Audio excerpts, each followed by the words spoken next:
welcome back to Politics as Usual, episode 55. I see Joe joined us just in time. There we go. I couldn't hear. I'm like, where is her speakers at, bro? Joe has joined us just in time. Ronnie is fresh off of eating dinner. Me and Fee have just been in here shooting shit. How is everyone doing? Good, doing man. all right. Glad it's Friday. I have to work tomorrow, so my Friday ain't. Cinnamon ain't. I mean, I don't do shit at work on Saturday. That sound horrible, bro. Trust me, I feel the pain. Yeah, you know. I mean, the only good of it is like when Monday rolls around, when everybody be dreading the Mondays, I just be like, whatever, I'm off. But anyways, we're here. I don't know what the hell we talking about. I know some albums dropped. I didn't get a chance to listen to them shits because in my world there was an emergency at work, so I actually had to like pay attention and not kick back and not do shit. Mean to tell me you actually had to work at work? Man, that's wild. Yeah, that's fucking terrible. Ain't it? Come on, man. I mean, I always have to work at work. I just don't always necessarily have to pay attention to what I'm doing at work. I can usually do that shit on autopilot and do other shit. But yeah, no, I actually had to pay attention at work today. Yeah, that's never fun. But yeah, what are we discussing first? Y'all discussing the Boldy James Alchemist joint? I've seen a lot of people raving about that. The fact to it. Big Crit put his mixtapes on streaming, but they're not the same mixtapes that people love. Yeah, nah, he pissed me off with that. But he put a new project out today too. Oh, he did? I didn't know that. It was new to me. I don't know if it was. So wait, what's up with the old projects? Like Are they R4 mixed differently or something? No, it's like missing songs. Like yeah, like they didn't clear the samples, and apparently they re-recorded like some of the joints, like got whole new beats and arrangements to them. So it's like the singing, like on what song is that on R4? Because I was listening to it earlier, and I was like, hold on, this ain't the Return of Forever, because that's my favorite tape. I think it was either on Lions and Lambs or Highs and Lows. Like when they be singing at the end of the song, the person who comes in to sing wasn't singing. I'm like, yo, what is this? This is not what I signed up for, bro. Like I'm just upset had about to that, bro. I'll just say like for me, like I get it. People want all their music to be in one spot, but like all this shit's still free on the internet, man. That Piff has an app. Like you can go listen to all this shit for free, or download it and put it on your phones like they used to do back in the day. Like especially if you got Apple Music, you can load it into your iTunes and have the Apple Match shit where you can stream your playlist from any device that you are signed in on your Apple ID. That's what I do. Like it's. I don't stream. I have Apple Music now, but I don't stream shit on Apple Music. Like unless it's the preview of song. Like for the most part, all I listen to are my own playlists that are all my music that I've had from over the years. Like y'all have no excuses for this shit. Like Apple hijacked the Google Music idea, which I thought was genius from 10 years ago, and did that shit. And none of y'all are still doing it. Y'all would still rather go rent music than actually have your own collection of. And I don't fucking understand the shit. I never will. That's why I'll never get the hype of like people being hype about mixtapes that have been on the internet for 10, 15 years now, hitting streaming services. Like you could have been had the shit. Joe Code says the only thing I can't find on the internet is Ty Dolla $ign's original Beach House mixtape. Yeah, I never listened to Ty, so I can't speak to where that one might be located. Chuck says you can also go stand next to a stadium in Atlanta, put your hands on the building, and feel Kanye's new music. Get this man out of here. Oh my God. I see y'all about to get on this Kanye slander. Okay.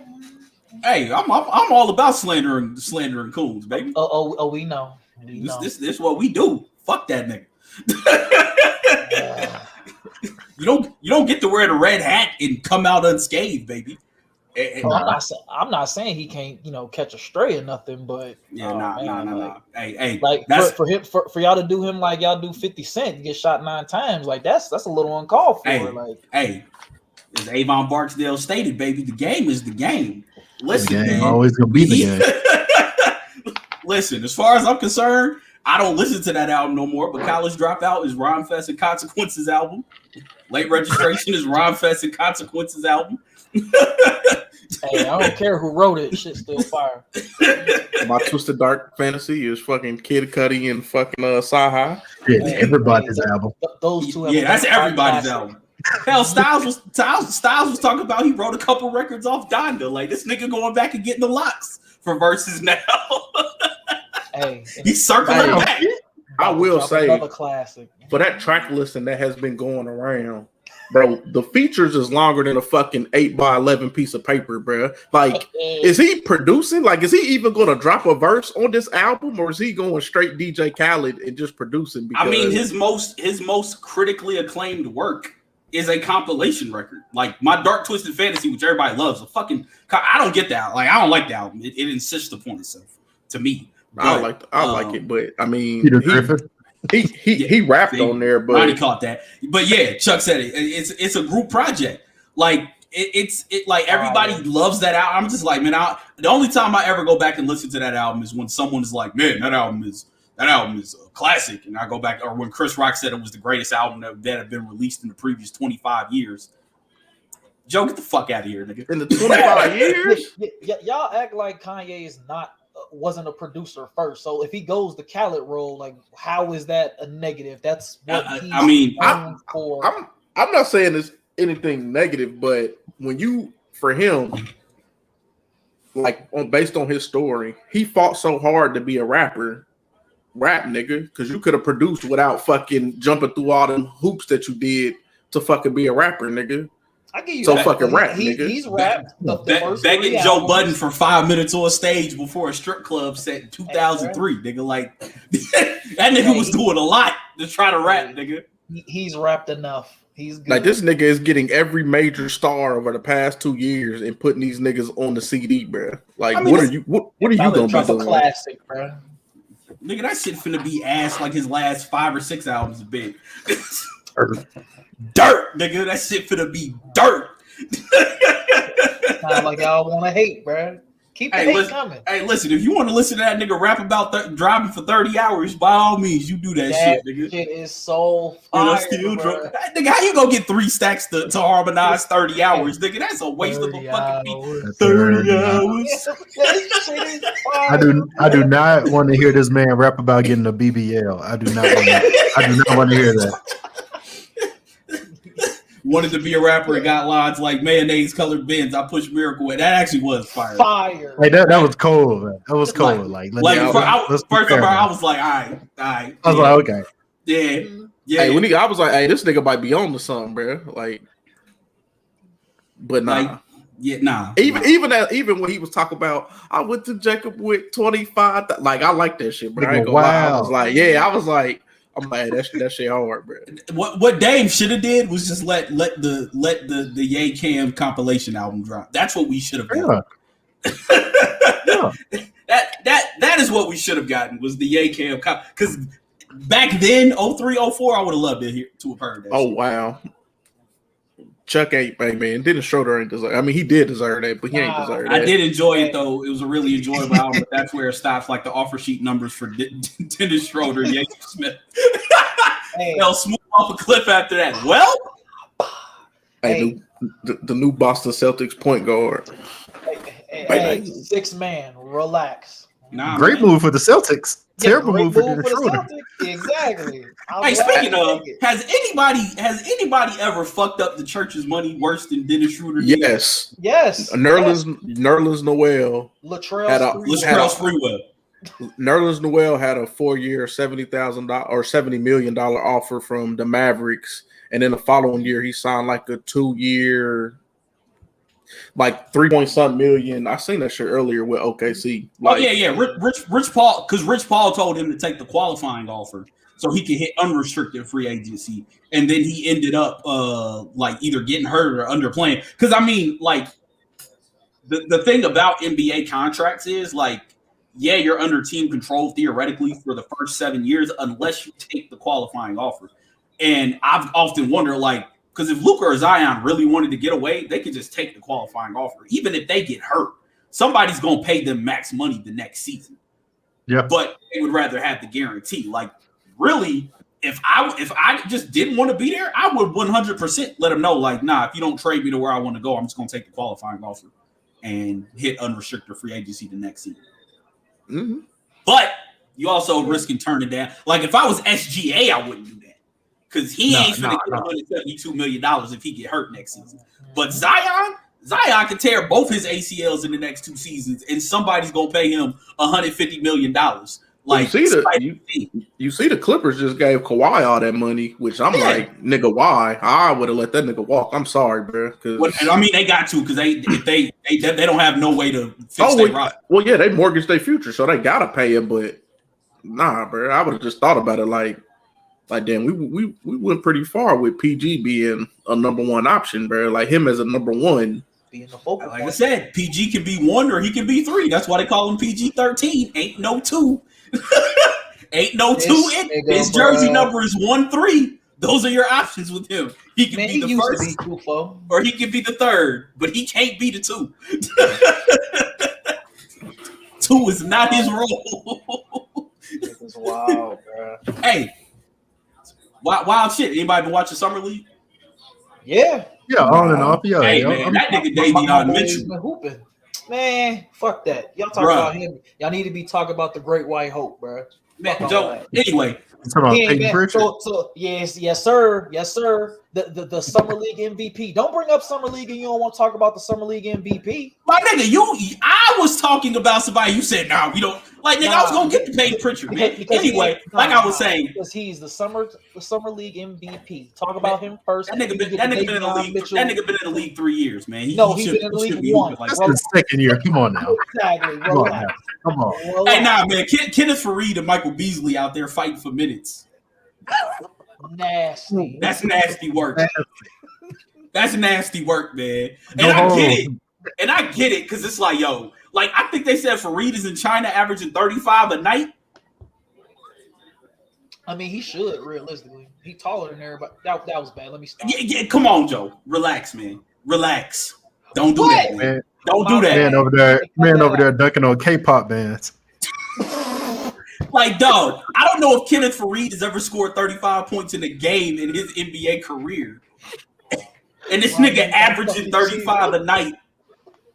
Man, wasn't his shit like the Manimal or some shit, bro? Yeah, like it's just wild that the NBA evolved so fast that it like he went from being like a starting power forward to not in the league simply because the NBA evolved at a breakneck pace.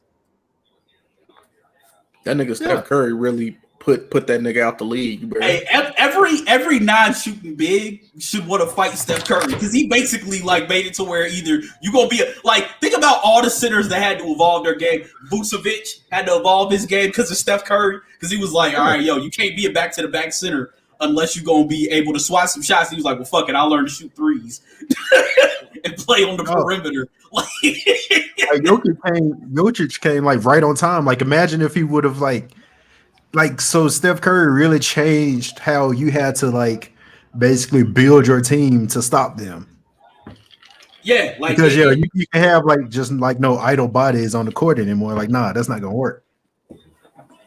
Yeah, Kenneth Faried's career high is 32 points. He ain't never hit 35 in the NBA game. That man is averaging 35 right now in China, and he's in the summer league bodying up rookies. And niggas in the G League getting boards over them niggas. That nigga Kenneth Faried about to have him a statue in China, bro. Like yeah, him and Marbury both. Like that shit is wild. But yes, Peyton Pritchard, from what I've seen, has been the G League MVP. But among the rookies, that nigga Davion Mitchell finna be nice.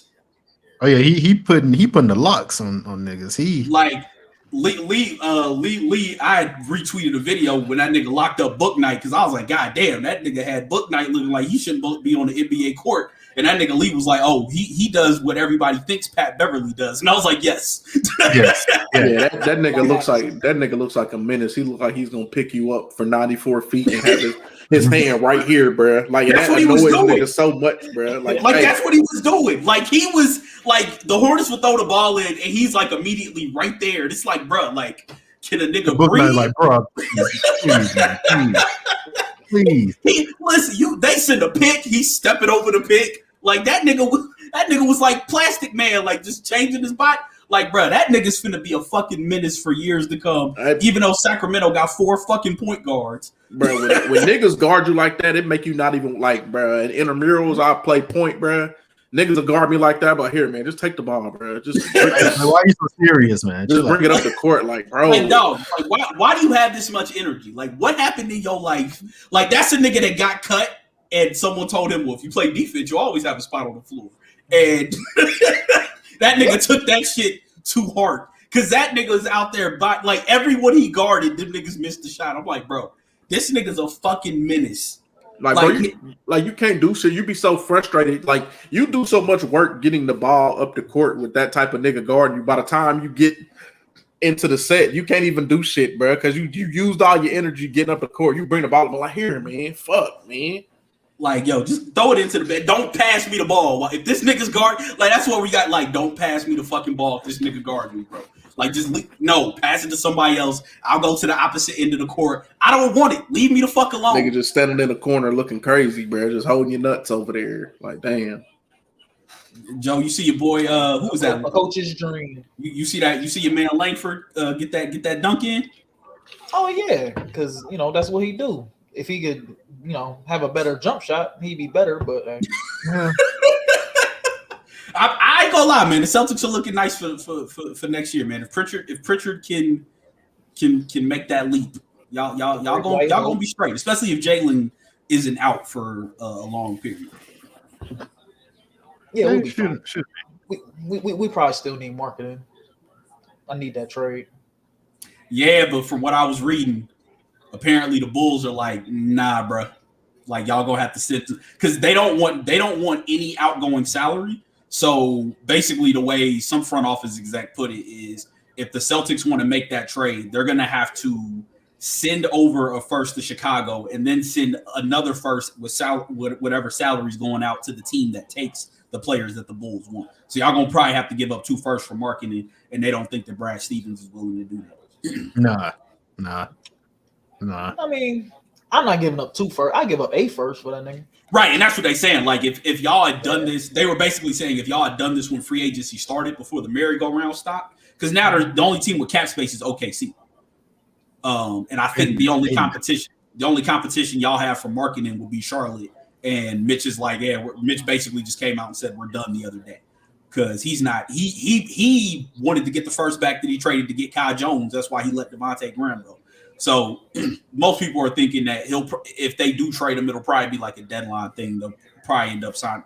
He'll take the qualifying offer for this season because they say he wants like $15 million, and the Bulls are like, we ain't paying you that, which is reasonable. But yeah. So I would like to see y'all get him because he fills the forward need, and I just want y'all so desperately to stop playing Jason Tatum at the power forward.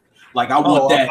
I would want that too, but I want that more than anything because it makes no sense for that young man to be constantly playing the power forward every single season. I know. Yeah, like it's stupid. It's stupid. Damn, we got 19 minutes on rambling about nothing. Fee, what'd you think of the Bodie James Alchemist project? Hey man, that's a top 5 project this year, bro. I knew it in the first song when that nigga said, if you're a first time buyer, you got to try the drugs here. Something that ain't verbatim, but once he said that, my ears perked up. I was walking in the Publix, bro. I'm like, I'm about to buy some baking soda and then go to the West Side and get a brick, nigga, because I need this type of energy, nigga. But no, like real shit, bro. The nigga is rapping well. The production is flawless. Like, Alchemist does his thing on this. Like, these 2 niggas is like the perfect fucking combination of, like, whatever they have, they need to keep it. Like how Harry Fraud and Currency had a thing, like Alchemist and Bodie James. Like, these niggas, they mesh so well. Like, Bodie James' voice, like, he got like a raspy voice and he's rapping over this grimy fucking production, bro. A flawless project, bro. I like every fucking song. I don't think there's no filler on here. Like, it's wonderful, bro. He's really talking that shit on here, bro. Go listen to this shit, bro. Hey, Yeah, did you see that? Did you see that tweet Currency put out of all his projects that are coming? Yeah, I seen that shit earlier this week. Yeah, that nigga got projects with Traumatone called Highest in Charge. Then he got one with Alchemist called Half Moon Bay. Then he got Ski Beats, Pilot Talk 4, Cash Fargo, Land, Air, and Sea, and then Kino Beats, Matching Rolexes. And he has another one where Harry Frog called Ringata coming. Oh, yeah. And then on Still Stoned on Ocean. On that fucking tweet, Big Crit commented and said, "Hey, I got some production for you as well." And Currency said, "Senate," one word. He spelled it like senator, but Senate. So it's gonna be a Currency and Big Crit project coming as well. J. Cole, you should have been got this, bro. I don't know what you're doing, but somebody done beat you to the fucking punch, bro. Nigga done beat you to the punch. Is Currency the hardest working nigga in hip hop over the last decade? Easily. Shit, probably over the past 15 years, realistically. Well, I don't know about the last 15 because Lil Wayne was like, yeah, that Wayne run it wasn't projects though. It was just verses on every fucking thing. Yeah. Well, Wayne had a lot of mixtapes, and Gucci Mane has a lot of fucking projects too. Like, yeah. So I just can't. So okay. I mean, but we talk about hardest worker. I can't discount fucking Gucci and Wayne because them niggas and Future puts out a lot of. Well, he was putting out a lot of music. Future used to drop mixtapes a lot too. So. Joe says Cole was too busy playing ball in another continent at 30. You 36. But he was hoping. He was what? He was not. Absolutely not. I mean, he was out there playing. Yes, he was out there hooping, but I mean, he was He was dropping albums. That nigga averaged 1.3 points per game. Hey, bro, it's better than most. I'm pretty sure he averaged. I'm pretty sure he averaged more turnovers than fucking points. Bro. Nasty work, but yeah. Currency, like it. I don't catch every project he puts out, but it is amazing the volume at which that man continues to rap repeatedly. All at a consistent level too. Like when Currency drops that project, you know it's gonna be quality. Like it might not like blow you away, but you know it's gonna be quality. So he hasn't dropped like a project that's like that's whack. Like he hasn't done that in his long run, and that's amazing. I have 48 hours. I just looked on my Apple playlist. I have 48 hours worth of Currency music. 48 hours. That sounds about right too. 675 songs. Like and that's a fourth of his catalog. That's a lot of fucking music, man. Someone said, notice Cole came back home quiet as a mouse. And he probably mended fences with his family. That nigga, went to go acting like J. Cole be out here actively like chirping, bro. Like, bro, he don't. But shit and goes into his hole, bro. Come on with this, yo. Either way, I'm glad he's man, not even promoting the album anymore. What he got to promote? It's a classic. It promotes itself. What does he got to promote? So we just gonna throw that. You've been throwing that word around all day, bro. When the last time? Well, I don't know. You probably do be listening to that shit. I ain't heard nobody talk about it since the first week that shit dropped. Cause that shit is dirt. Come on, that shit is dirt, bro. Hey, I know. You know what frustrates me about Cole, man? Because like, I will say I go back and listen to Pride is the Devil, but I also specifically listen to the first minute and 5 seconds of Hunger on Hillside because it's perfect. And then when he changes his flow up, it gets trash as hell. I just cut it off at that point. So he can't execute the idea fully. Like, and that's what's frustrating because this album, I will say, I mean, we talked about this before. It has some points where you're like, okay, I see what you're doing, but at the same time, it has other moments that like, and then he goes Jermaine with it.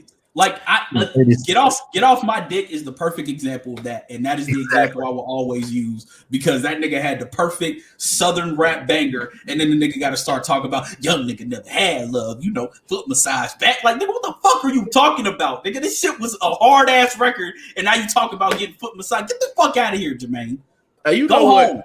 You know what I see this week on Facebook? I seen people like just scrolling, and I seen people talking about the King's Disease album, and I seen a nigga who's probably a little bit older than me, went to high school with him. This nigga said, "Oh, that album would be perfect, but he need to rap over trap beats." I almost jumped through the fucking screen. Why would Nas, 50-year-old ass, need to be rapping over fucking trap beats, nigga?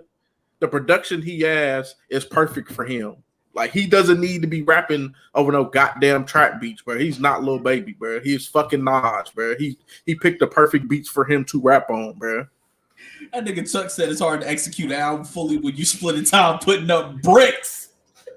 Hey, man, Young Not Jeezy, the illegal kind either. Young Jeezy did it. That's all I'm saying, bro. Yeah, those are different kind of bricks Jeezy was putting up. Hey, when you rap about those kind of bricks, it's hard. Cole raps about his kind of bricks. Man, J. Cole was literally building houses with the shots and for real, bro. Come on, man. It's a double entendre for you niggas, bro. I need y'all niggas to catch up. That nigga was literally over there helping out Africa, bro. Literally. Where y'all favorite rappers at? Nigga ain't building no houses, bro. Hey, my favorite rapper rarely misses. The only thing, if Currency misses, because I don't like the beats that he picked. That's really the only reason he gonna miss, bro. Well, speaking of Nas and niggas who have been rapping a lot lately, and my favorite rapper claims he has just made his Illmatic. Oh, I've been seeing him tweet that shit. Lupe Fiasco won Wasalu Muhammad Jaco. I'm tired of this nigga Lupe, bro. I ain't even gonna lie to you. Oh no, he's actually just like rapping right now. He spent like the first week or so of August just putting out random ass freestyles over other niggas' beats, rapping his ass off. And then he said he was going to try to make an album in 24 hours. 24 hours, yeah. He failed. But he's I think last night he said he wrapped up the album. He's working with Soundtrack. Again, I think Soundtrack is producing the entire project. And he says it's his and Soundtrack's Illmatic. I personally don't believe that for 1 second. No. I personally don't believe that if it is his Illmatic, we'll ever hear it. And if we do hear it, it ain't gonna be his Illmatic. So I just don't think you should say shit like that. And for one, it's not going to be your Illmatic if one person is doing all the production on it, because that's what makes Illmatic. That's like part of the lure to it, because he was using a bunch of different producers, and he was like one of the first rappers to go get in the bag of different producers. So it's not going to be your Illmatic. And two, how Illmatic is held, it's like up here, like off the screen. So if you don't come up here off the screen, like, people are going to have this expectation, and when it doesn't meet that, it's going to be a fucking failure. Like, so why would you even just come out and say that? That's why I said we're not going to hear this album. Like, I don't think that we are going to hear this album one bit, because Lupe knows that. And the other thing, an understated part of Lupe's a fucking troll. Like, it's you know who Lupe actually reminds me of? Oh, that nigga over there? Oh, Joe.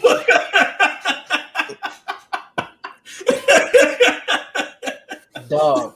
I love always how hype, really always talking in fucking extremes, titles, bro. always talking bro. shit at niggas. Bro, I be calm. I don't be talking shit to niggas. I don't be trying to get under niggas' skin, and yet I'm still somehow, some way. Joe, how long have I known you, man? Hey, it don't even matter, bro. I mean, regardless, like, I'm still going to. I don't say it in a disrespectful way. I'm not saying it in a disrespectful way. I really don't be trolling niggas. Like, it be niggas that literally be trolling while I be on fucking microphones or in the room and doing all this other shit. And y'all, that nigga Joe's still number one. I'm just like, why? Well, hold on. First of all, I've never said you were the number one troll. That title is for Drew and Drew alone. But if you're watching, Drew, shout outs. But no, I don't think we're ever gonna hear this album like in the fucking slightest. Like, it's never coming out. Lupe is he's I don't know what the fuck he's doing, but now I will say I'm tired of Royce, because that nigga still yes. Like, Lupe was in a live like recording a verse, and he wasn't like writing shit down, but he wasn't doing it like the Jay-Z way or how I do it, where you like write the whole verse and then you go record it. He was like playing the beat. He'd get the flow down, add some words in, and he was like recording it like bar by bar by bar by bar by bar. And like Royce is in there with like crying, laughing emojis. And then on Royce's page, like, Lupe doing his workout shit on IG Live. And then Royce reposted a video talking about look at Lou with the 10-pound press and curl. Get it, bitch. Snaps fingers 3 times in a circle. It's like, bro, like, well, I do look 44. Look, Mr. Ryan Montgomery, I do not want to hear from you until you get back in the booth and talk to that man Mickey Facts. Like, I do not want to hear that from man you. Mickey Facts spoke to your soul.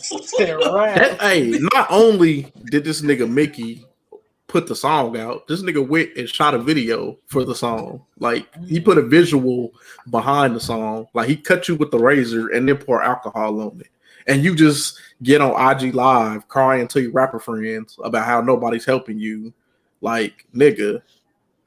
You 44. Look, I know you fight sobriety, but nigga, maybe you want to pick up that bottle and find some fucking motivation, bro. And I normally don't encourage this, but you need to in here, bro. You gotta have some of this, bro. Them niggas to knock the shit out your chest, bro. I ain't been paying attention to this shit, but I might have to now. Like, yeah, well, the thing is, Lupe and Mickey aren't. Well, I don't know about Mickey because I don't follow him, but like Lupe's been ignoring the shit out of him. Mm-hmm. But Royce is like still trying. It's like, bro, you look like a real scorn lover right now. Like, either go rap or shoot the fair one with this nigga. But stop getting on IG. You 44. You got 3 kids, nigga. Stop doing this, man. Like, stop. Your kids can see you right now. Like, go get the bazooka and show up at this nigga Lupe crib, or y'all shoot the one, or y'all battle, or you make a response. But nigga, that nigga Mickey spoke to your soul. Mickey dissected this man whole style, man whole flow, this just and like Mickey like on fire, bro. I ain't heard it. It is. Listen, Mickey a bitch ass nigga in my book for the shit he was pulling, but that nigga spoke to Roy's soul. And Mickey, like he been popping shit on, like before he dropped the disc, he told Royce like, I can do what you do, but you can't do what I do. And I was like, man, I'm like, nah, Mickey kind of right, because like if you listen to Mickey's projects, like Royce, I don't think Royce probably could, but it'd probably take him a long time and it won't be as good. But Mickey made a song about the letter A without using the letter A in the song one time. One time, the letter A is not in the song. Like, that is masterful to do that shit, bro. Like, the shit that Royce does, like, to me, like, M is, like, on his own level, but Royce ain't ever... The shit that Royce does can be done if you have enough knowledge, if you have a big enough vocabulary. The shit that Royce does can be done if you have a big enough vocabulary. Because that's basically all it is. You're just fine. You need to know words, you need to know rhyme schemes, and you need to know syllables, and you need to know synonyms for words to replace them, to put in rhyme. It's not that difficult. Mural is not something that everybody can do. No.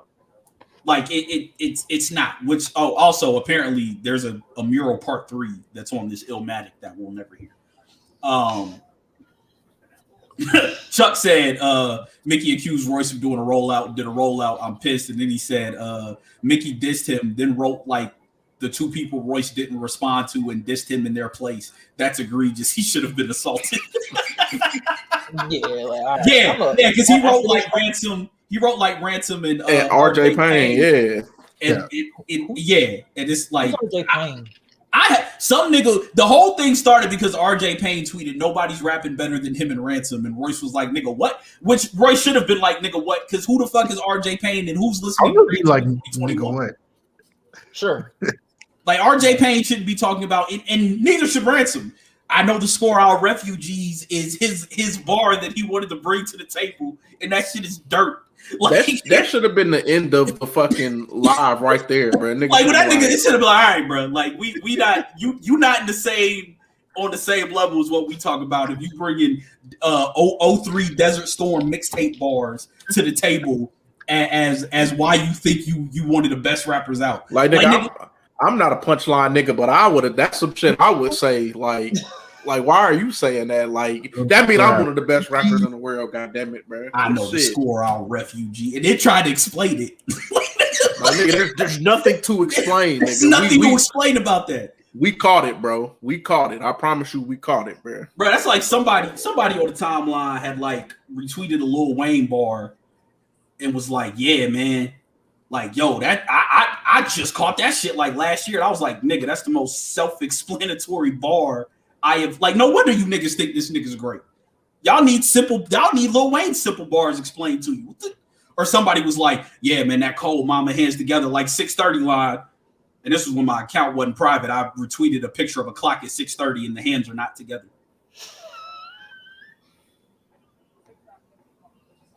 Like, the line didn't even make fucking sense. But you niggas are like, yeah, man, that bar is so... No, it's not.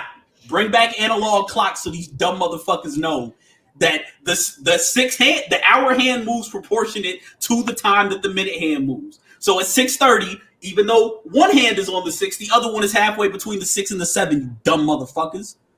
Niggas out here giving Cole credit for that bullshit ass, trash ass bar. Somebody told me some girl told me the other day, like, that's why I love J. Cole. He's so lyrical. I was like, hey, look, baby. I'm telling you. This what I was like.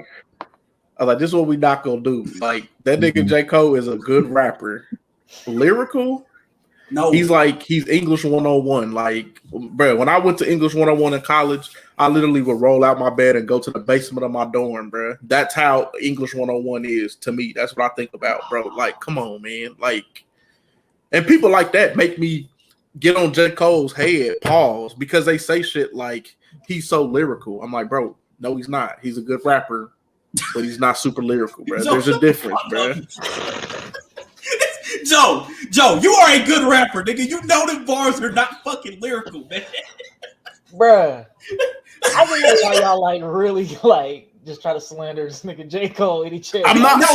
It's the fact that people hold him up in this place. Like I said, when I used to hear women say that, I'm like, oh my God, stop this. I'm trying to. You remember when everybody swore they was introverts on the internet? I don't know if y'all niggas recall. No, I remember. Ronnie probably remembers this because there was a period on Twitter where everybody swore they were introverts, and we're like, no, y'all aren't introverts. Y'all just probably don't have very good social skills, but that's not introverted. And then when the pandemic came around, and after 2 weeks, everybody was like, oh my God, I can't wait to be outside. And now everybody's screaming, we outside. And it's like, y'all niggas ain't introverts because that pandemic ain't meant shit to me.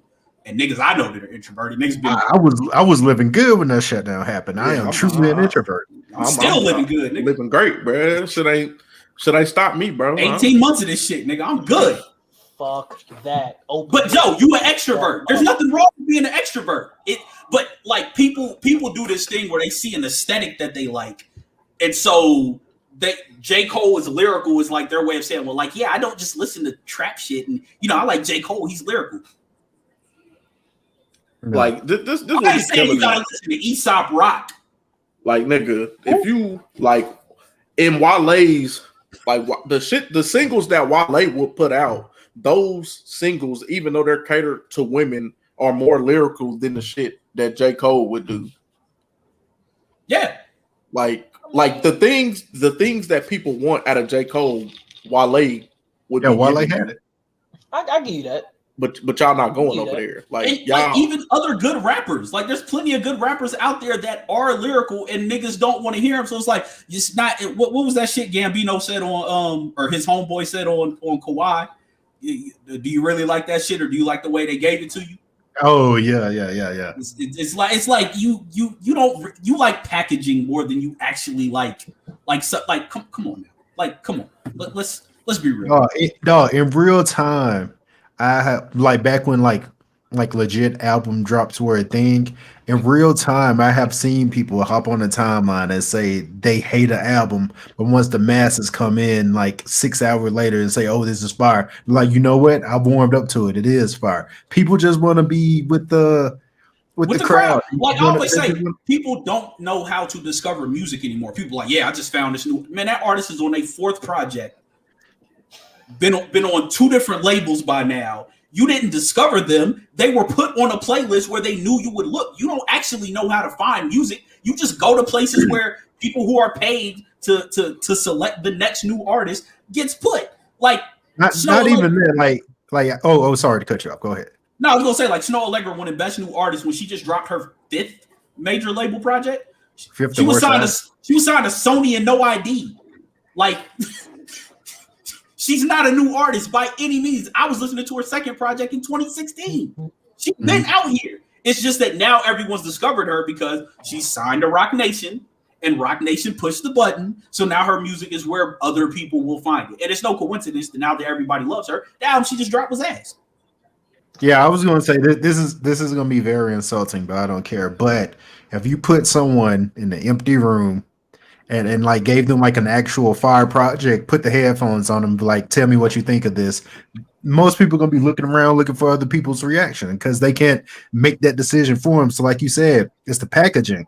And I tweet this all the time. I was like, most people discover new songs on Twitter by these like you ever see like these Twitter accounts that have like an Anime Abby and they were created like a month ago and they only have 17 followers. Like, yeah, there's probably some intern at this record label pushing this new artist, but because there's no face and it's objective, you could be like, oh, that is fire. Like there's no opinions attached to this account because it's a blank slate. So yeah, that's like basically like the way people consume stuff is how it's given to them. So yeah, it's all, like you said, it's all about the packaging. Yeah, like I don't know. Speaking of anime, I'm go off on a little bit of a tangent here. I tweeted this earlier this week, but there's been this narrative. Joe with the Crown Royal, please sponsor Joe. hey, that man and my uncle are single-handedly keeping y'all in business. Hey. Please sponsor this man. Like that man will do more work for y'all than any ad campaign ever had. Facts. Nigga Joe will be out here in the Crown Royal velour.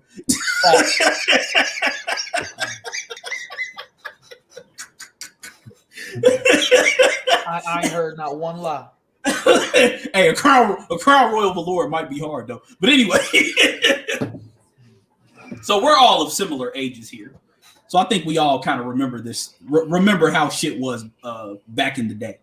But somebody tweeted a video of a nerdy kid doing a backflip off a wall and doing like a Kamehameha or some shit. And it was like, you didn't get made fun of because you liked anime. You got made fun of because you were weird. And I'm like, yo, why is this lie persisting?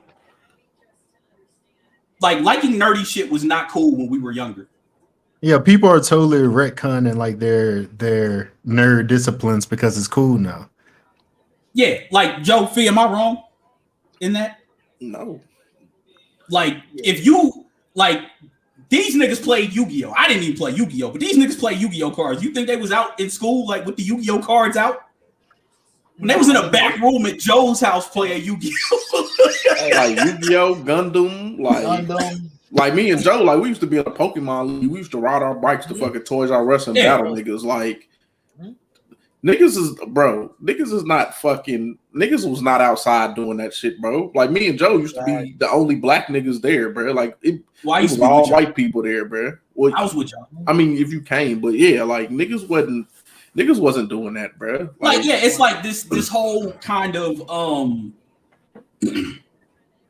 right, Chuck, appreciate you tuning in. Oh yeah, I'm striking that up as soon as we get off. Oh yeah, I gotta watch that too. But it's like this thing now of like people, because nerdy shit is cool, of people trying to act like, oh, we like, and here's my beef with that. One, since when are kids nuanced in why they make fun of people?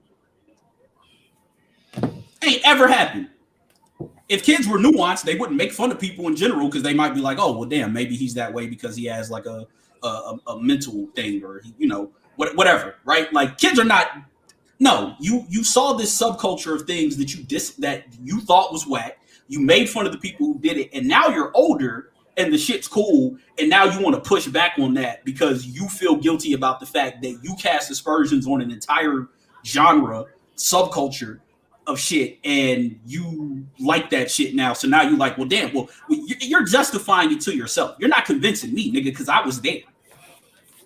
Like I was the only nigga in the crew of niggas that we grew up with that was outwardly nerdy and did not shy away from this shit. Like Joe Code says, yo, we had to hide our Pokemon cards and our Trapper Keepers so the popular kids wouldn't make fun of us. Like, yeah. Fact. Dog, Like, I had nigga, so many niggas try to threaten to steal and take my shit and like burn them and destroy them, bro. Just because I collected them. Like, Yeah. stop with this. It's like, nigga, you walking down the hallway and some Pokemon cards fall out your book bag, nigga, you getting roasted for the rest of the day. Week, month, year. Like, no one's ever letting you live that down. Like, nigga, this is not like, no, bro. Like, I just want y'all to stop that lie that you roasted anime niggas because they was weird and not because, like, no, we was there, my nigga. We remember this shit. Like, I seen it. So I get why nerds now that it's popular want to, what do you call it, Roddy? Purity checking, vanity checking. Well, and niggas trying to gatekeep it now, like all the nerdy, because nigga, we remember what it was like, and I'm happy that people are now able to be themselves and enjoy what they enjoy freely in the open. But nigga, it wasn't like that for us, bro. Like in social media, niggas would have been killing us for like niggas made fun of me because I played soccer and not football just because it was favoritism in my school.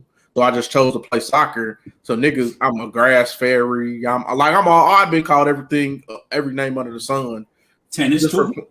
Yeah, I played tennis. Like I played baseball. Like niggas was like, why are you playing that? Like, bro, I know I'm not gonna make the basketball team. I'm not gonna get no burn on the football team because I didn't grow up in this neighborhood. So y'all niggas already know, the coaches knew since 5th grade who y'all wanted to play on these teams. So I ain't about to waste my time. Like after 7th grade, I didn't play until the last game of the season. I played running back. I caught a pass up the backfield that took it 90 yards, and the coach was like, "Oh, I didn't know you had that in you." Nigga, you never let me play. Of course you didn't. Like I cooked niggas in practice. Why wouldn't I do this in the real game? Like, so nigga, I played other things. Niggas made fun of me, but I stayed true. I never really cared about what people think. I'm gonna do whatever the fuck I want to do. But a lot of people are not like that. Like a lot of people don't have that confidence, especially people who indulge in nerdy things. Like people will go out their way to hide the things that they're into. Like if I like it, I'm just gonna fucking do it. I don't really care. But everybody doesn't have the confidence like that. So for niggas to now come around, because like Meg Thee Stallion is a perfect example. Like when she does photo dumps on IG, she'll dump like Naruto memes, like Dragon Ball Z memes, like, so people who don't know what that is will go looking around and then they start trying to come into the fucking community. But like, nigga, 2 years ago, before Meg was here, you wasn't coming to the fucking Naruto. You didn't know who fucking Itachi was. Like, you don't know who these characters are. You ain't fucking reading the fucking manga. Like, or even before that, like, nigga, I remember going to the theaters to watch Marvel movies and them hoes was half empty. Back when it was owned by Paramount, nigga, like before Disney even bought Marvel. Watching the first Iron Man and the Incredible Hulk and waiting till the end to see, Nick Fury show up in the post-credit scenes. Then Black Panther, Avengers comes out and it's $1 billion franchise and now everybody's in that motherfucker. Then Black Panther comes out and now everybody's in the fucking comics and it's like I'm not one of them niggas that's gonna purity check you and make sure that you're really about the shit. But I don't get mad, except when they do it to girls who've been in it forever because they think for whatever reason pretty girls just wouldn't be into that. You a lame ass nigga for that. But I don't get mad when these niggas gatekeep new fans to this shit because it's like, bro, we was there in the struggle. Like we remember when you same motherfuckers made fun of us simply because we like this shit, and now you want to show up now. And the worst part of it is it ain't like they just show up curious and wanting to know. They come in like trying to make demands. Like when Infinity War dropped, they like, where's Okoye? She should be in this shit. She said Black Panther should have more lines in them. Like, shut the fuck up, nigga. You just got here. It makes no fucking sense. Why? Like niggas, like as much as we hate white culture vultures, black people can't ever fathom that you could be a culture vulture of another subculture. Like they did the shit that what was that festival in New York, the Afro punk shit? Oh yeah. Like how black people just showed up and that was for really a real niche subculture of black people. Like once upon a time, it was this festival. Like them motherfuckers was out there dressing wild, and it was their own thing. Blue hair, mad piercings. Like it was They own shit, and niggas just started showing up to the shit because it was cool and pushed out the people who was originally there. And it's like, bro, y'all niggas do the same shit that we hate white people doing. You come into a subculture, you act entitled, you don't want to like sit there and learn. It's like, yo, you a guest in this shit. Like, make sure that you save space for the motherfuckers who was here that made the shit dope. So I'll never be mad at motherfuckers gatekeeping some shit. Because I, for one, like if you look at hip hop today, a lack of gatekeepers is why we are here right now. Because motherfuckers ran the gatekeepers off. Niggas ran the gatekeepers off because they wanted their little niche thing in. And now everything that came in, and now you can't stop the shit. Like everybody can get a seat at the table if they want without having to actually know shit about the culture, actually have to be in it for the culture. So I'm not mad when people do that shit. But please, people on Twitter, stop lying. Y'all made fun of nerds for liking the shit that we like. It is what it is. It's cool. I don't have any ill will towards you. I recognize that you are you follow the fucking crowd. It is what it is. But stop acting like you was there, or because you wasn't reading comic books. That's the reason none of y'all motherfuckers can catch Easter eggs in Marvel movies, even the simplest ones, because y'all wasn't reading comics or watching the shit back in the day. Y'all don't know shit about Dragon Ball Z. That's why motherfuckers keep moving and watch these YouTube videos about what's going on. Dog, like, Dragon Ball Super came out. It was motherfuckers mad that there had never been a female Super Saiyan before. The ones from Universe 6, Kefla, and it was like, what female Saiyans are there? Like, please tell that to me. Please tell me what female Saiyans there were in the Dragon Ball Z series. Oh, you can't, because you just got here, you dumb motherfucker. That's why it's the first female Super Saiyan, you fucking idiot. Like, there were like none before this. Like, even in 2K, like, there's an ISO community, and like, I follow this dude, Steezo, and he's like really fucking super amazing at fucking dribbling. And people in the 2K community, like, there's a stage community in 2K, there's a park community, then there's like the ISO community. Like, the stage people don't like people who ISO because they're like, it takes no skill to ISO when actually ISO takes the most skill. But most people who ISO, they're like anime people. So like Steezo like does things. His character looks like Pain off of fucking Naruto, and he like fucking cooks you with all these dribble moves, doing shit I never fucking would be able to do on a fucking controller. But I support it because it's cool, and he in the anime. But the stage people are like, they listen to NBA YoungBoy and fucking like it's like that's the type of people they are. It's extremely toxic. They make fun of the ISO niggas. They're the more popular people on 2K because they're in the comp stage. So it's kind of like the same shit, bro. Like them niggas who are popular are making fun of the people who are doing their own thing with the like all you ISO niggas just got pictures on fucking Twitter with an anime avi. We don't know what you niggas look like, and anime that's not fucking real, and y'all niggas lame doing that shit. It's the same shit, bro. Anime people have been scrutinized forever, bro. Yeah, it's like it is what it is, man. Like, I get it, but just stop lying. That's all I'm here to say. Stop fucking lying, nigga. We was there. We remember. You can't get that over on a nigga who experienced it. Like, you can't. And I'll admit, I was awkward as fuck in high school. So I can understand why someone might have made fun of me for being awkward, but these niggas wasn't. And they still had to deal with the shit. So I don't want to hear that it was just because of the people and not because kids aren't fucking nuanced. You dummies. Even like niggas that make fun of you for liking wrestling. Like, nigga, wrestling is entertaining, bro. Like, they do that today. Like, exactly. Like, niggas will be on you for liking like, nigga, I just have a wide variety of interest. And the shit that's so crazy, like the school we went to was like upper middle class black people, like really a bunch of like Cosby family black people. Like, nigga, I used to be hanging in the fucking projects. Like our mom grew up in the projects, so her friends was from the projects. So we would be in the fucking projects all the time. Like, I never acted hard because, like, I don't have nothing to prove to you niggas. But these rich kids, like, were the hardest acting niggas ever. And I'm like, bro, you're not fucking tough. Like, if you was tough, you wouldn't even be in school. Tough niggas don't go to school, bro. Like, tough niggas are not here. So what are you making fun of us for? Like, I don't know. The shit never made sense to me. Yeah, but just like stop lying, man. Like, stop fucking lying. Stop lying. We was there. We was outside when the shit occurred, my nigga. We saw it with our own eyes. We witnessed it. We experienced it. Lived it, nigga. Like we are four people who lived being talked about for our alternative interests. I don't want to hear you niggas say it was just because niggas was awkward or niggas stunk or niggas did weird shit. Like, yeah, did niggas do weird shit? Sure. Did I hang out with a nigga or two who had the little anime button ups? I did. Running through the hallways. Now no one ever did that. No one ever did that. Yeah, they wasn't doing that. Niggas wasn't running through the hallway with the arms out. Yeah. But to me, it's crazy that you a nigga that get cracked on back in the day, at least, for being multifaceted. Like how nuts is that? Because you have so many different interests, niggas will hate on you because you're not one dimensional. Like how wild is that? And like, the wild part of it is like it's all peer pressure because it's all this aesthetic that people think they want. Like I hate when niggas will be like, man, why you cutting on that music, man? You scaring the hoes away. And it's like, bro, I can play whatever I want around women that I deal with. And typically, if it's some shit they ain't never heard before, they get curious and ask about it.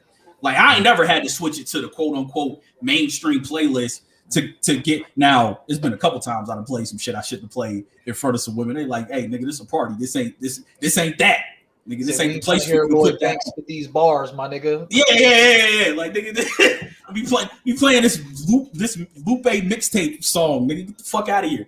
But I've never once been in a car with somebody and they like with a girl and they like, hey, you need to cut this shit off. Like, nah, nigga, people will like what if you hang around multifaceted people, they'll like whatever. Like, I don't listen to any Future or and that's no disrespect to like I fucks with Hendrix. But I don't listen to any of these mainstream artists, and I've never had to change my music when someone gets in the car with me. Like they typically like it or they start asking about it or they know it already. So it's like you don't have that when you can just be yourself is great. And a lot of you, what I find with a lot of these people who are trying to spread this lie is you spent the first part of your life not being your motherfucking self. Mm. And to make up for that shit, now you're trying to tell other motherfuckers and invalidate their experiences and what they lived and act like you wasn't the bad person when you was. It is what it is. The game is the game, baby. You was a shithead when you was in high school. You would get more respect from me if you was just like, you know what, man? I made fun of all the motherfuckers who was watching this shit. And you know what? I actually fuck with this. Like our nigga Patrick. Me and Patrick used to go catch, because I used to be off on Fridays. Me and Patrick would go catch Marvel movies on Fridays. And he was like, man, I used to make fun of nerdy niggas like you, but I'm glad you're here to explain this shit to me. Like I can respect, I see why you like this shit back in the day, because I wasn't fucking with this shit. And it's like, you know what? I can respect you for that because you ain't did shit to me, but I respect the fact that you recognize that you wouldn't have kicked it with somebody like me when you was younger or when you was in school. But now you have an interest in this thing, and someone who was from that community is showing you this shit, and you at least respected me for the fact that I'm willing to. Because if you interested in something I'm interested in, I'll happily tell you about it. Like happily, I ain't got no problem hipping you to an anime, or unless you that nigga who was like trying to beat me for a little while on Twitter. I had to block that nigga because that shit was fucking weird. But if you try to get into some music that I like, I will happily show you. If you try to get into an anime I like, I will happily show you. I'll put you on to whatever. And if I can't, I'll find somebody that knows about the shit to put you on if you interested in it. But stop acting like you invalidate motherfuckers' experiences, man. Joe Cole says people used to clown stuff like anime comments in school are the same people who peaked in high school. Yeah, exactly. Like it's the same people who don't know how to discover music today. Like my nigga, like some of the greatest experiences in life can be had when you step outside your motherfucking bubble and go watch some shit or experience some shit that you ain't never experienced before. Like I've discovered some of my favorite musicians just by virtue of going into a bar or a club somewhere where I didn't know who the fuck was going to be playing. But I saw it was live music. Yeah, and like personally, like myself, like that's why I don't gravitate towards people who are just one dimensional. Because I've consumed so much over my life, like that's how I know for sure like I like something. And most people don't realize the reasons why they dislike something. It's simply because and they can't articulate why something is good or bad because they haven't consumed anything. Mm-hmm. Like for instance, like kind of how you said, like with music, like my film interest came from like my mom and I just going into like movie gallery and just being like, boom, boom, boom, let's grab this and watch it. And then we talk about like the different shit, like, or me dabbling in comics or me dabbling in anime. Like, that's why when I say I dislike something, I can articulate why I dislike it, or I can articulate why I feel like this has no value because I've consumed so much. I can break it down and really, analyze it. But most niggas don't even have, like, most niggas ain't even on that level to like decipher why they dislike something, why something isn't good. Like you base what's good or not good on basically like just face level stuff. Like, oh, this isn't cool, so it's bad, or this is cool, so it's automatically good. But nah, just discover stuff, man. Just step outside your comfort zone. Yeah, like prime example, Joe's bro. first or second episode, he listened to Ology by Gallant, which me and Ronnie love. And Joe came on here and was like, I do not fuck with this. And he explained why he did not fuck with this. Because he's been things that he's like, well, nah, nigga, I like this, and this. I don't like this. It's boom. I can respect that. Like, he wasn't just calling it dirt, even though it was funny. He listening to the nigga call the shit dirt. But he wasn't just calling it dirt to troll. Like, he's like, nah, I and went song by song and told you exactly what the fuck he liked and didn't like. Like, when Lee talk about all his movies and shit, I'm not watching that.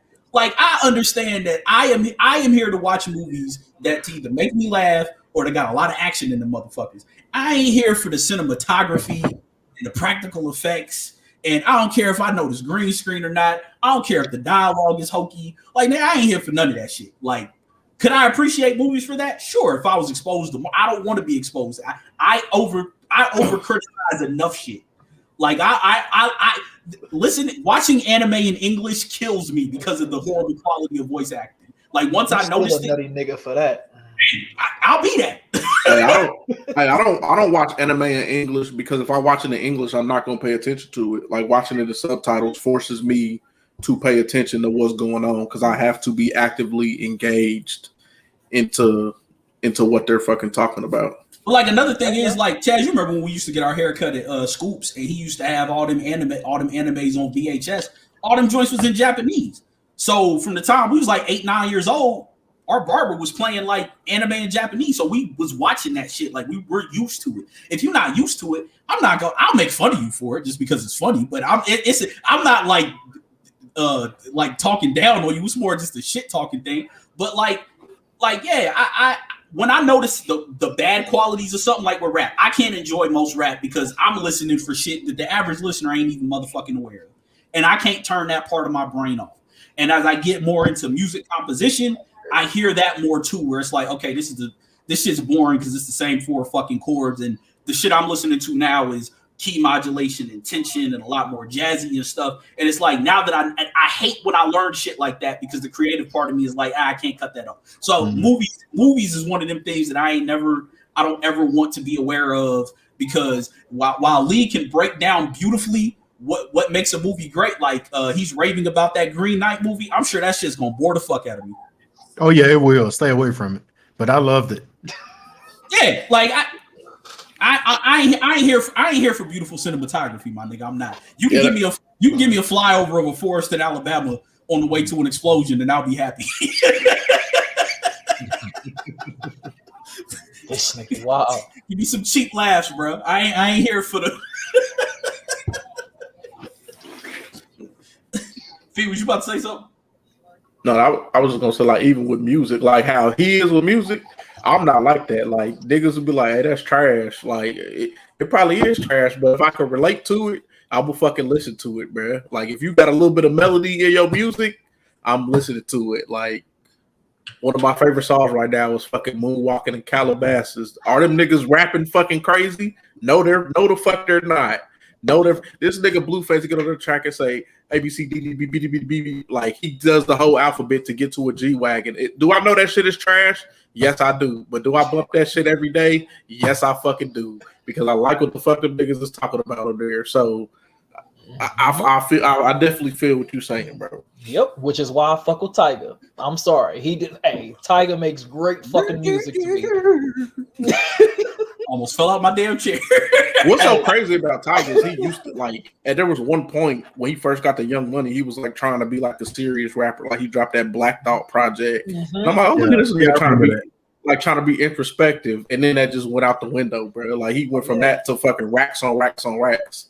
Or even before that, when that nigga was signed, Rack City, that's what it was. Rack when City. that nigga was signed to Decadence, when that nigga was doing like alternative punk rock, pop punk raps and shit. When he was hanging out with Travie McCoy and Gym Class Heroes and them niggas. Putting the lime in the coconut. Yeah, the lime in the coconut, nigga. Hey, bro. I ain't mad at like when I rap. Could I probably rap like more? Like I'm an intelligent nigga. Could I do more intelligent shit with my music? Yes, I probably could. But I'm not doing that shit because I wouldn't listen to that. So I'm not putting out no music that I'm not about to fucking listen to. Our boy Blair says I can turn my brain off and enjoy dumbed down shit if it sounds good, but I don't rate niggas who make turn up music over niggas who can actually spit. I mean, yeah, I when it comes to ranking niggas, like enjoyment of music is a factor. Like I will never get mad at somebody like, nah, I enjoyed this more. So the skill part doesn't fake. I'll never get mad at like yeah, like I listen to A Boogie with the Hoodie, but you don't never hear me getting on here and raving about this nigga rapping. Like, no, not at all. There's a time and place for everybody. And when it comes to like the technical aspects of rap, like I've been listening to rap for a long time. I used to be on Street Verbals. Like I used to do a whole bunch of like nerdy shit within rap. And I community. I know all the technical aspects of what makes a good rapper. That's why I can like get up here and be critical about niggas' rapping skills. However, when it comes to what I want to listen to, I don't want to be listening to that shit all the time. Like I want to listen to niggas getting money, fucking hoes, smoking weed, like because that's the shit that I'm into. So, hey, nigga, not me. I'll go to the club listening to fucking Linkin Park before and my mood will be none different, nigga. Do not care. Niggas be like, you ain't got no pregame music? No, I do not. I listen to all day. I don't have to do that either. Like I'll listen to R&B before I go in the club. I listen to fucking Starlito. He don't make club music, but I listen to that and go into the club and still have a good time. Like exactly. I try not to play shit that I know I'm gonna hear in the club if I'm going. Like, bro, I know I'm gonna hear it. So why would I play that on the ride too? Like, exactly. Nah, fuck that. Or even just the getting ready for it. Like, nigga, I'm trying to listen to the shit because I know 99% of that shit I'm not gonna enjoy. And at this age, I don't drink enough to even get to the point of enjoying it. So it's like, nah, I'm gonna enjoy myself before I get in this motherfucker. And I'm like, nigga, I listen the headache just looking at that bottle. I listen to Human Nature before I go into the club, nigga, and my mood will still be fine, bro. Hey, if y'all listen to Human Nature, Michael Jackson was telling y'all he wasn't shit the whole time, bro. Facts. I wish I could find your tweets about that. Because this nigga one day, like 10 years ago, was like, hey, man, I was listening to Human Nature, and like I just came to the conclusion it's okay to not be shit. That was Purple Rain you was talking about. When I was talking about when I seen the movie, I had a newfound respect for Prince because I'm like, hey, bro, this nigga was really pimping in fucking Purple Rain, bro. But Human Nature, I was just like, if somebody asks you why, you just nigga, it's fucking Human Nature, bro. That could be an excuse for everything. Why you kill that nigga? Hey, bro, it's Human Nature, bro. Like, what is somebody gonna say to you like that? That nigga ain't lying, bro. I mean, Michael Jackson did end it with, why you do me that way? Because it's human nature. Like, he really was telling you, like, yeah, I ain't shit. It's human nature. If they say why, tell them that it's human nature.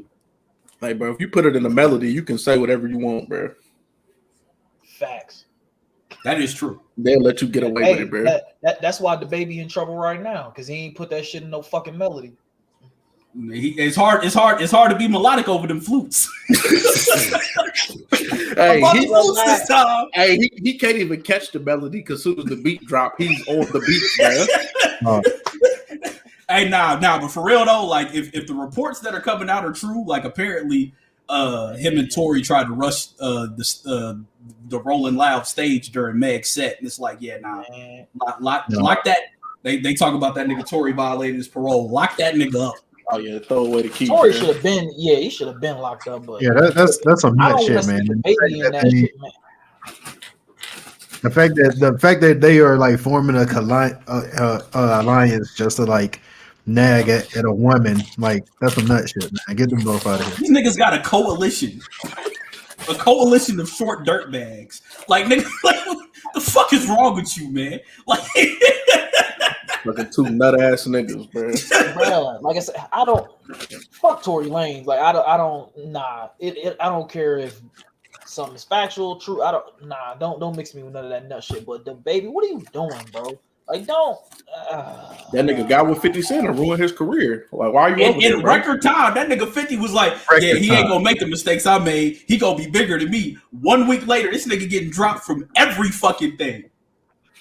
No, niggas was adding him to festivals just to drop him. Like it was wild.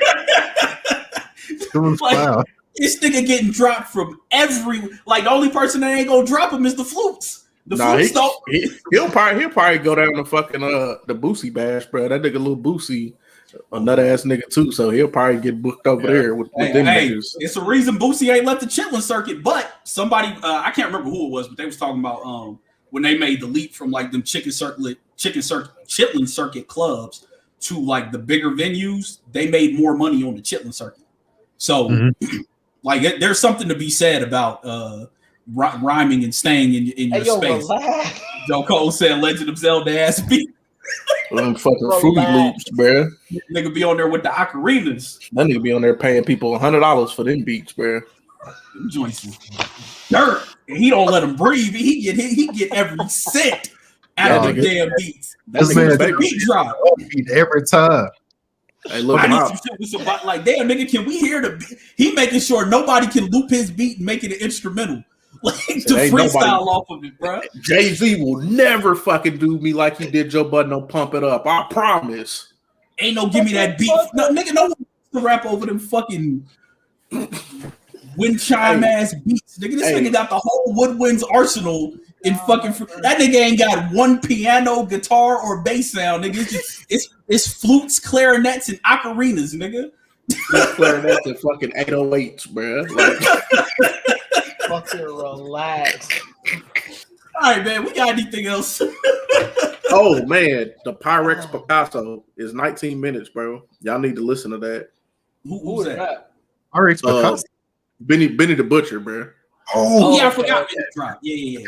It's 19 minutes, bro. It's worth the listen. And then the crit shit was called A Style Not Quite Free. Okay, that's a 30 minutes, 13 songs. That was pretty cool too. I listened to all that shit while I was streaming earlier. So what was the first joint y'all was talking about? Because I don't even know who old boy is. Oh, Bodie James, bro. That nigga, it's called Bo Jackson, bro. Okay, that should be. I only heard of him because of the Cool Kids comeback album, Special Edition Grandmaster Deluxe. Yeah, they dropped the album in 2017. That shit was fire. Special Edition Grandmaster Deluxe. See, I knew about Bodie since what 2011, 2012, because he used to always be on Sir Mikey Rock shit. So right. Yeah. So and I fuck with Sir Mikey Rock. So when I heard that nigga, like he had a line, he was like skinny nigga of the year, celebrate that twice. I said, nah, who is this nigga, bro? Because where you just come from with that? I'm like, nah, yeah, bro. So I've been tapped in with them since then. So nah, Joe, the Cool Kids have dropped 2 albums since they've been back. They're doing a triple album supposedly this year or next year, where they gonna do like Ray Shrimmer did, where Chuck gonna have an album, Mike gonna have an album, and then they gonna do an album together.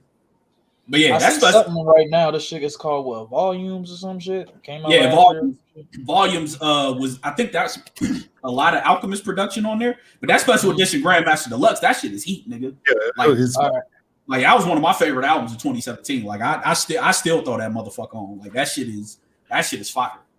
Okay. Like yeah, a lot of people didn't know they came back because they just came back, like dropped the album and like went back to B&M and then came back and dropped Volumes and went back to B&M. Hey, and these niggas is live right now. Oh well, Sir Mikey Rocks. He be with this other dude, and they like take like headline articles from the week, and then the dude that he's with, they'll make a fucking beat, and then Sir Mikey Rocks will like freestyle the song like about whatever the fucking topic is. It's called like Mystery Schools US or some shit like that. Bro, it's it's on Twitch. It's a fucking hilarious shit. Like if you ever had some downtime, like where these niggas is just rapping about fucking nothing, and the chat helps them like pick song topics and pick what they're gonna rap about. Like it's pretty cool to go in there. They are definitely my favorite rap about nothing duo. I'm gonna turn on the bake sale. Or what was the joint with was the bake sale the joint with Don Cannon? No, that was Gone Fishing. Gone Fishing, yeah. I'm gonna turn on Gone. I got Bake Sale was the EP. That had Bake Sale had Black Mags on it. But yeah, I'm gonna have to turn on Gone Fishing and listen to them niggas rap about random shit like the fondue and liking they steaks well done on chicks. Fucking Polo Sport and Tommy Hilfiger and a whole bunch of other shit that niggas know weirdo boy. Come on, man. But that's what they be rapping about, bro. Fucking vintage fashion, bro. Nothing. To be rapping about nothing. They do it better than damn near everybody. But yeah, Twitch.tv, Fee Baby, he's playing Madden 22 for some reason. He likes subjecting himself to torture, I guess. Hey, look, I got kicked off earlier while I was streaming, so I went back to MLB and I was playing the Field of Dreams event. So ain't no telling where I'm gonna be this evening. On last week's episode, Ted Lasso. We'll be let me get this off real quick too. So first, I want to urge y'all and people watching to listen to so one of my favorite groups of like the last like 5 or so years, like they came back, Hiatus Coyote, and they're like this is gonna sound weird as hell, but they're a neo soul band from Australia. Move Valiant, they dropped that just last week, and it's fire. Also, in the spirit of coming back around to things you didn't give a chance at first. I put this in the group, but Matt Cummings' "Pray for Haiti" is a phenomenal fucking album, and I'm sorry I ever slept on, dude, because it is hard. When Westside Gunn is talking about he gonna cook up a brick at the Met Gala, go listen to that. I don't know if I can listen to a nigga named Matt Comey, but I'll give it a shot. Hey man, how you spell that first crew you said? Hiatus Coyote. Yeah, I'll drop it in. Hiatus. I got you. Yeah. Them and like Crumbigan, Ronnie, you up on Crumbigan? Yeah, they like a trio from like Texas. They be working with Leon Bridges. Oh, okay. Speaking of that new Leon Bridges album is Heat 2. That shit came out last week. He changed up his whole style. Yeah. I wasn't fucking with him before. All my musician friends love him, but like his voice. But I fucks with. I think it's called Gold Digger. Something about gold digging. But yeah, Leon Bridges. If you fuck with that, but yeah, Hiatus Coyote. They are pretty dope. And Ronnie, I'll send you some shit for. I forget how to pronounce their name, but it's some Vietnamese word. Bet. It's like Crumbigan. But yeah, it's like three motherfuckers from Texas. Yeah. But yeah, if you like weird neo soul shit, you'll probably fuck with Hiatus Coyote. All right. Well, I got time, so I'm gonna listen to this shit. And trust me, I'll let you know my opinion. Joe, if you like ology, then you're not gonna like it. Yeah. This is like weird existential type shit. Hey, it's fine. I can't wait to get my word back. AJ been hogging it. What word? Dirt. Mm-hmm. You know what I did? I did hijack that from you. I'm gonna let it breathe, so you can be the dirt correspondent on the show. Nah, I'm gonna give it a listen, man. But yeah, check out on last week's episode, Ted Lasso. We may be doing one on What If. I still haven't watched What If yet. Need to figure out if that's gonna be in. Yeah, I'm not. I try not to watch too much Marvel shit. Titans is back on HBO Max. I'm watching it even though I know I shouldn't because I already figured out what the hook is for this season. I figured it out in half an episode. But if you want to watch the Teen Titans have daddy issues around with Batman, What's over there smashing, my nigga? that Burger King. A Whopper, nigga. Got that nasty ass Burger King, bro. What are you doing with your life? I said, I heard somebody talking about it earlier. I said, yeah, I need parts, bro. Yeah, nah, bro. Nah. Burger King can't ever sponsor me. That shit dirt, nigga. Hey, give me the crown all day. But Burger King, never. I ain't gonna act like Burger King ain't been there for me in some dark times, bro. Bruh, get that Burger I'd King. Yeah, rather but not times ain't dark no more, man. Yeah, Hey, nah, Hey, sometimes you I'd gotta rather not remind have yourself that you can still go back to the trenches, bro. So it. Nah, rather not have it. That shit is nasty. Hey, that might be a topic for next week. Everybody bring what's your favorite remind you, keep you humble meal. Hey, we can definitely do that. All right.